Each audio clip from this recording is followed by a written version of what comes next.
Hello everyone, welcome to RS Agarwal official. तो friends, my name is Varun Sharma और आज हम किसकी बात करने वाले हैं? Chemical reaction and equation chapter के पार्ट 2 की बात करने वाले हैं। अगर आप लोगों ने पार्ट 1 देखा होगा तो उसमें हमने काफी ज्यादा इंपॉर्टेंट क्वेश्चंस तो डिस्कस किया था और उसी के साथ हमने उनके कॉन्सेप्ट्स को सीखा था। आज हम उसी के अंदर पार्ट 2 की बात करेंगे और काफी ज्यादा इंपॉर्टेंट क्वेश्चंस यहां पर हम देखने वाले हैं। तो चलिए स्टार्ट करते हैं अपने फर्स्ट क्वेश्चन से। तो फर्स्ट क्वेश्चन आपकी स्क्रीन के ऊपर है कि what is the product form when added quicklime to water. ये बात मैंने आपको बताई थी, ये वाला क्वेश्चन मैंने आपको कराया भी था और रिएक्शन भी आपको कराई थी। ये क्वेश्चन दोबारा इसलिए करा रहा हूं क्योंकि बहुत इंपॉर्टेंट है, आपके प्रीवियस ईयर में वाला क्वेश्चन रिपीट हुआ है। तो यहां पे क्या बोला है? क्विकलाइम को वाटर के साथ ऐड किया गया। देखो क्विकलाइम क्या होता है आपका CaO, इसका नाम क्या होता है? Calcium oxide. तो जब भी आप कैल्शियम ऑक्साइड को किसके साथ ऐड करते हो? वाटर के साथ जब आप ऐड करते हो तो यहां पर आपका क्या बनता है? Slack lime, that is calcium hydroxide.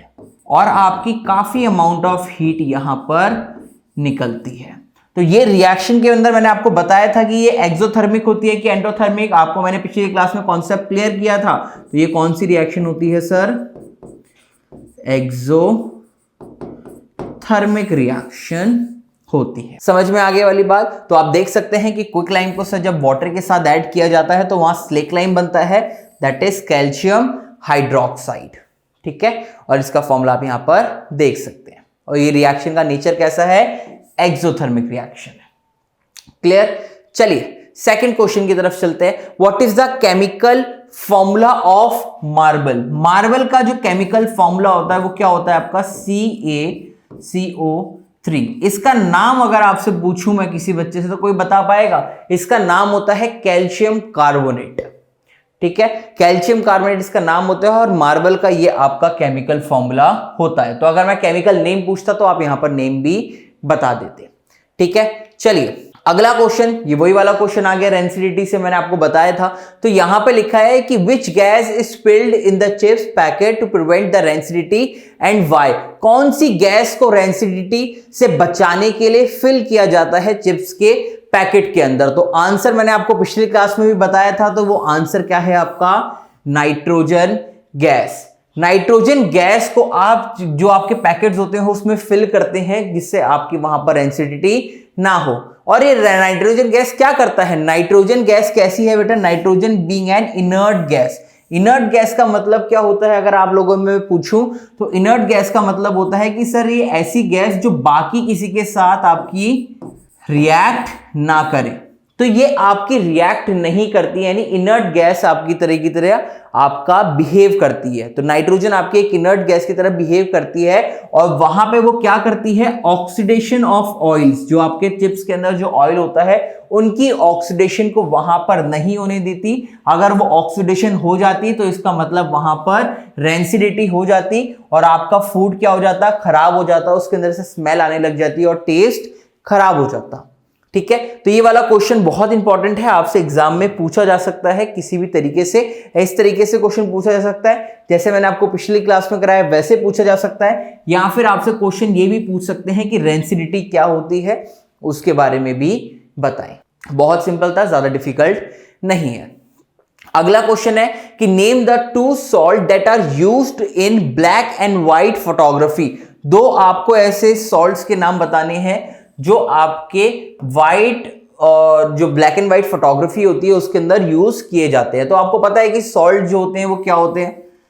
याद है ना आपको? जहां पे आपका एक कैटायन होता है, एक एनायन होता है, आपके फॉर्म करते हैं। तो ऐसे दो सॉल्ट्स के नाम है, एक है आपका सिल्वर क्लोराइड और दैट इज सिल्वर ब्रोमाइड। ठीक है, तो इन दोनों को आप यहां पर लिख सकते हैं। अगला क्वेश्चन क्या है? Name the substance which is oxidise and आपका कौन सा रिड्यूस हुआ है और ऑक्सीडाइजिंग और रिड्यूसिंग एजेंट्स का नाम लिखें। तो ये वाली कुछ टॉपिक्स पढ़ाने से पहले मैं आपको ऑक्सीडाइजिंग और रिड्यूसिंग एजेंट्स के बारे में कुछ बातें यहां पे क्लियर कराना चाहूंगा जो बहुत ज्यादा इंपॉर्टेंट है, समझना। अगर आपको पिछली वीडियो आपने देखी होगी, जिन्होंने नहीं देखी वो वहां पे जाके देखिएगा एक बार। तो मैंने आपको वहां पर ऑक्सीडेशन और रिडक्शन के बीच में सारी चीजों के बीच में आपको क्लैरिफिकेशन कराई थी कि रिडक्शन क्या होता है और आपका ऑक्सीडेशन क्या होता है। इन दोनों के बाद में आपको मैंने डिफरेंस कराया था, याद है? ठीक है, तो आपसे जब मैंने अगर ऑक्सीडेशन के बारे में पूछूं तो आपको मैंने बताया था कि इसको याद करने की ट्रिक क्या है, ये, और इसको याद करने की ट्रिक क्या थी आपकी, कैसे थी सर? अगर आपको याद हो तो ओ मतलब क्या होता है आपका, ऑक्सीडेशन, ठीक है। इसका एक और मतलब था क्या, गेन ऑफ ऑक्सीजन। एल मतलब क्या था आपका, अगर मैं एल मतलब आपको यहां पे बताऊं तो एल मतलब था आपका लॉस ऑफ इलेक्ट्रॉन, दूसरी चीज लॉस ऑफ हाइड्रोजन, और ए मतलब क्या था, ए मतलब था कि आपकी जो ऑक्सीडेशन होती है वो कहां होती है, हमेशा एनोड पे होती है। सारा आपको यहीं पे मैंने बता दिया। अगर हम इसकी बात करें तो इसमें सिंपल था कि सी मतलब क्या था आपका, कैथोड, कि आपकी जो ऑक्सीडेशन होती है वो रिडक्शन होती है वो कैथोड पे होती है। आर मतलब आपका रिडक्शन, ठीक है, और जी मतलब क्या था आपका, गेन ऑफ इलेक्ट्रॉन, और इलेक्ट्रॉन के साथ एक और बात बोल सकते हैं, गेन ऑफ हाइड्रोजन, और यहां पे अगर आप बोलना चाहें तो एक और बात बोल सकते हैं, लॉस ऑफ ऑक्सीजन। तो रिडक्शन और ऑक्सीडेशन के अंदर ये डिफरेंस था जो मैंने आपको सारी चीजें बता दी। जिसने इसको डिटेल में समझना है वो प्रीवियस वाली वीडियो जाके देखिए, उसके अंदर मैंने बहुत डिटेल में ये वाली चीज आपको वहां पर करा रखी है, ठीक है। चलिए, तो ऑक्सीडेशन और रिडक्शन के बारे में आई होप आपको ये बात क्लियर हो गई होगी। अब मैं किसकी बात कर रहा हूं आपसे, ऑक्सीडाइजिंग एजेंट और रिड्यूसिंग एजेंट। ये वाला टॉपिक काफी ज्यादा कंफ्यूजिंग है, तो आपको एक बार में क्लियर हो जाना चाहिए। अगर मैं बोलूं कि कोई बहुत अच्छा ऑक्सीडाइजिंग एजेंट है तो इसका मतलब क्या होगा समझना। मैंने बोला कि मैं एक बहुत अच्छा ऑक्सीडाइजिंग एजेंट हूं, इसका मतलब क्या है कि मैं आपका ऑक्सीडेशन करा सकता हूं, मतलब आपका ऑक्सीडेशन मैं करा सकता हूं। इसका मतलब ऑक्सीडेशन का मतलब क्या है कि मैं आपके अंदर ऑक्सीजन को ऐड करा सकता हूं। तो ऑक्सीडाइजिंग एजेंट क्या होगा इसको समझना। ऑक्सीडाइजिंग एजेंट क्या होगा कि बेटा जो सामने वाले का, मतलब इसके सामने जो कोई भी एलिमेंट होगा या कुछ भी आपका मॉलिक्यूल होगा, तो जो सामने वाले का क्या कराएगा, ऑक्सीडेशन, ठीक है। सामने वाले का तो वो ऑक्सीडेशन कराएगा, बट वो अपना क्या कराएगा बेटा, वो अपना क्या कराएगा, रिडक्शन। इस बात को ध्यान रखना, कंफ्यूज मत होना। तो ऑक्सीडाइजिंग एजेंट का एक्चुअल में हो क्या रहा होगा, ऑक्सीडाइजिंग एजेंट का सर एक्चुअल में रिडक्शन हो रहा होगा। ये आपको बुक्स के अंदर डायरेक्टली बात लिख दी जाती है, बट आप इस चीज को यहां पर समझिएगा। अगर मैं आपसे रिड्यूसिंग एजेंट की बात करूं तो सर रिड्यूसिंग एजेंट क्या करेगा, अपना, मतलब अगर मैं बात करूं वो सामने वाले का क्या कराएगा, तो सामने वाले का सर जो रिड्यूसिंग जो एजेंट होगा वो सामने वाले का क्या कराएगा, रिडक्शन कराएगा, बट वो अपना क्या कराएगा सर वो अपना ऑक्सीडेशन कराएगा। तो अगर मैं आप में से किसी से पूछूं कि रिडक्शन का एक्चुअल में होता क्या है, रिड्यूसिंग एजेंट का होता क्या है, तो रिड्यूसिंग एजेंट सर अपना क्या कराता है, ऑक्सीडेशन कराता है।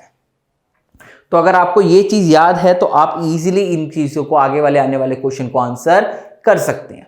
तो चलिए देखते हैं आगे आने वाले क्वेश्चंस क्या है। फर्स्ट क्वेश्चन आपको ये दिया हुआ है, क्या दिया हुआ है जरा हम क्वेश्चन यहां पर लिख लें कि MnO2 प्लस 4Al आपको 3Mn प्लस 2A2O3 दे रहा है। बहुत सिंपल क्वेश्चन है, ज्यादा डिफिकल्ट है ही नहीं। अगर हम इसकी बात करें, इस क्वेश्चन को हम यहां रख लेते हैं, एक सेकेंड, ठीक है, ये क्वेश्चन को यहीं रहने देते हैं। चलिए, तो अगर आप देखें तो यहां पे क्या है, ऑक्सीजन है, और यहां पे आपकी ऑक्सीजन हट गई है। तो बेसिकली यहां पे हुआ क्या है, जो मैं रेड मार्कर से मार्क कर रहा हूं, तो सर यहां पे क्या हुआ है आपका, आप लिखेंगे लॉस ऑफ ऑक्सीजन। ऑक्सीजन आपकी लॉस हुई है कि नहीं हुई बताओ। हाँ जी सर, इस वाले केस में ऑक्सीजन लॉस हुई है। तो अगर ऑक्सीजन लॉस हुई है तो लॉस ऑफ ऑक्सीजन आपका क्या कहलाता है, ऑक्सीडेशन की reduction. Sir loss of oxygen हमारा क्या कहलाता है, रिडक्शन कहलाता है। वेरी गुड, क्या कहलाता है बेटा, रिडक्शन कहलाता है। और अगर मैं इसकी बात करूं, तो अगर मैं एल्यूमिनियम की बात करूं, तो जरा आप एल्यूमिनियम में ध्यान से देखेंगे तो एल्यूमिनियम के अंदर ऑक्सीजन ऐड हुई है कि नहीं हुई। तो इस वाले केस में क्या हुआ है सर, इस वाले केस में आपका क्या हुआ है, गेन ऑफ ऑक्सीजन, मतलब यहां पे आपका क्या हुआ है सर, ऑक्सीडेशन हुआ है।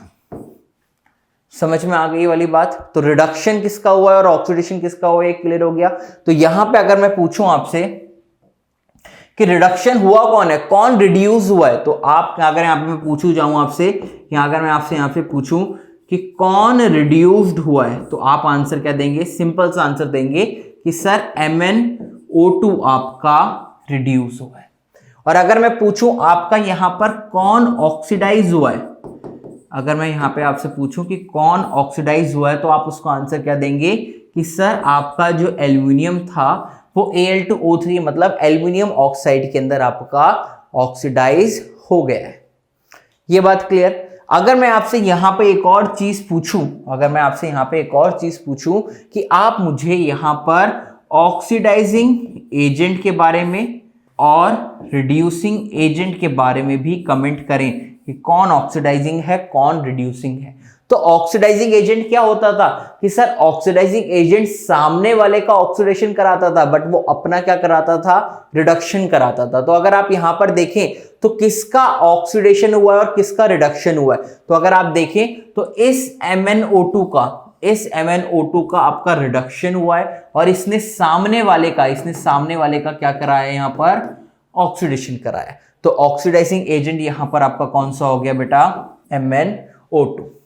ठीक है, रिड्यूसिंग एजेंट का एकदम अपोजिट आ जाएगा, दैट इज यहां पे आपका आंसर आ जाएगा Al। तो यही चार आपके आंसर यहां पर अगर आप देखें तो ये आपकी बनी हुई है और ये आपके चारों आंसर लिखे हुए। तो जो आपका ऑक्सीडाइज हुआ वो कौन हुआ, आपका एल्यूमिनियम।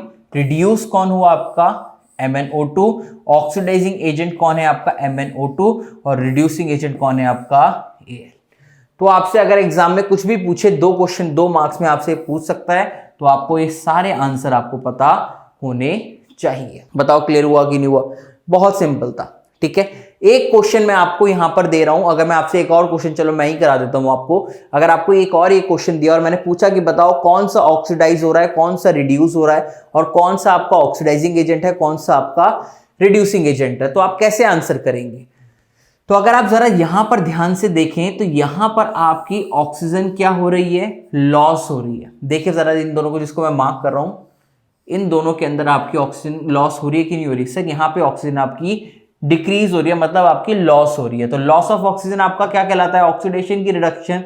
वेरी गुड सर, ये क्या हो रहा है, हमारा रिडक्शन हो रहा है। और अगर हम इसकी बात करें तो यहां पर सर ये क्या हो रहा है, ऑक्सीजन आपकी गेन हो रही है। इसका मतलब सर यहां पर ऑक्सीडेशन हो रहा है। तो अगर मैं यहां पे पूछूं आपसे कि कौन आपका ऑक्सीडाइज हो रहा है, अगर मैं पूछूं आपसे बेटा कौन आपका ऑक्सीडाइज हो रहा है, तो आप आंसर क्या देंगे कि सर कार्बन मोनोऑक्साइड यानी CO हमारा ऑक्सीडाइज हो रहा है। और अगर मैं आपसे पूछूं कौन आपका रिड्यूस्ड हो रहा है, तो अगर आप यहां पे आंसर क्या देंगे कि सर Fe2O3 यानी ये आपका रिड्यूस हो रहा है।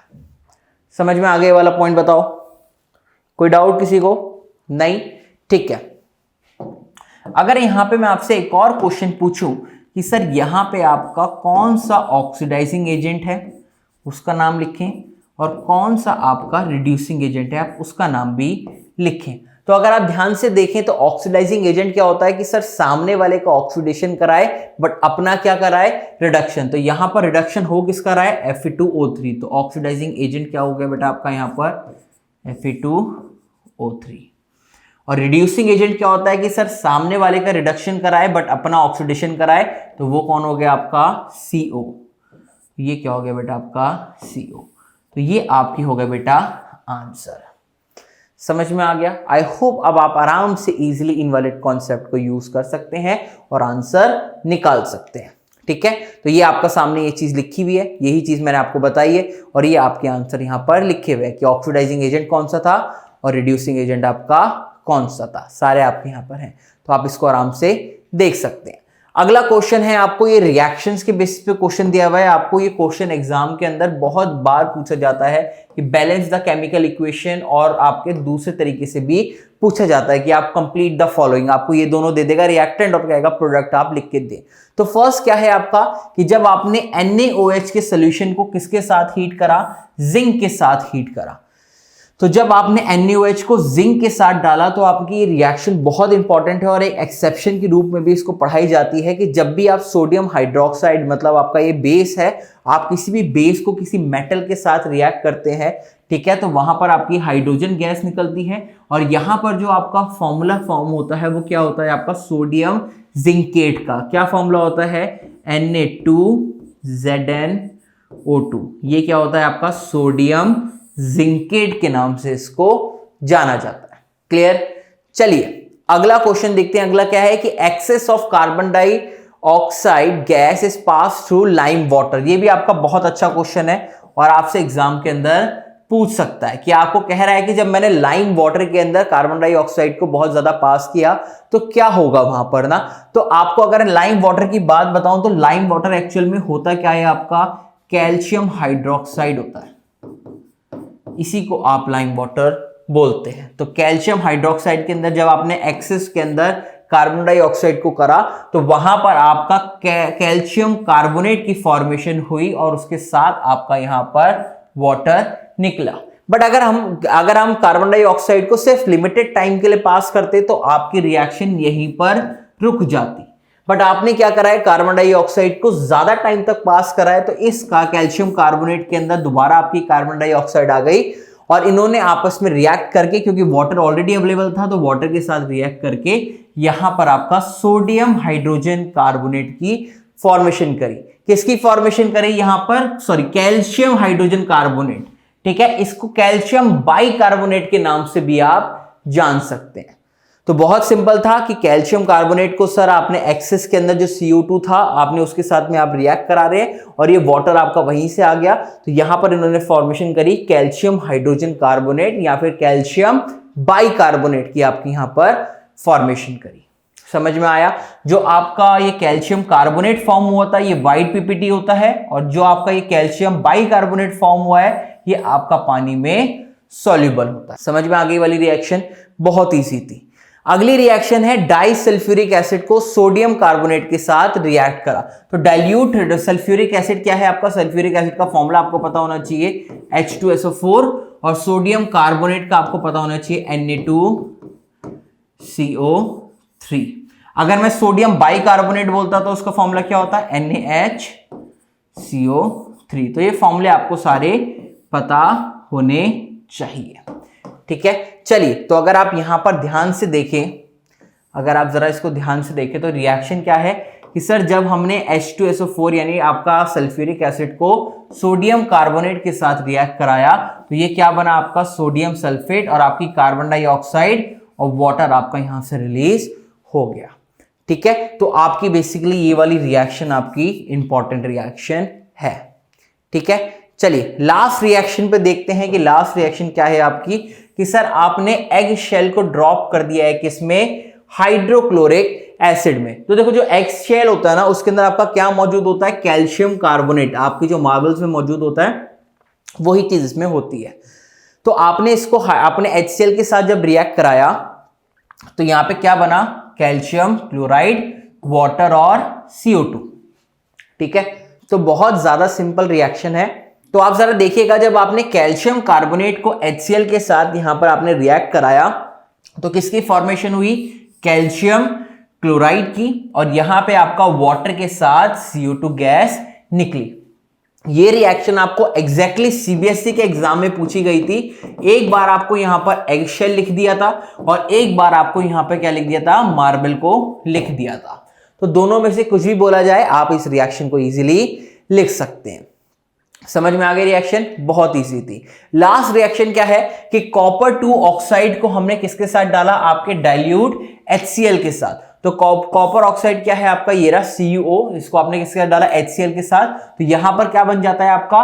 कॉपर क्लोराइड और वाटर आपका यहां पर निकल जाता है। जो ये कॉपर क्लोराइड होता है इसका कलर कैसा होता है? ब्लूइश ग्रीन कलर का होता है, मतलब हल्का सा ब्लू और हल्का सा ग्रीनिश आपको यहां पर दिखाई देगा। तो जो लास्ट की मैंने 5 रिएक्शन कराई है इनमें से आपको कंप्लीट करने के फॉर्म में आपको यहां पर एग्जाम में देखने को मिल सकती हैं। तो इस वाले चैप्टर से इतने ही क्वेश्चंस बहुत थे आपके, जो मैंने क्वेश्चंस कराए ये बहुत इंपॉर्टेंट क्वेश्चंस हैं और आपको यहां से एग्जाम के अंदर पर्टिकुलरली क्वेश्चन देखने को जरूर मिल सकते हैं। तो आई होप आपको ये समझ में आया होगा। अगर आपको हमारा पढ़ाया हुआ पसंद में आ रहा है तो please give a thumbs up और please don't forget to subscribe our RS Agarwal official YouTube channel. So till then take care, bye bye.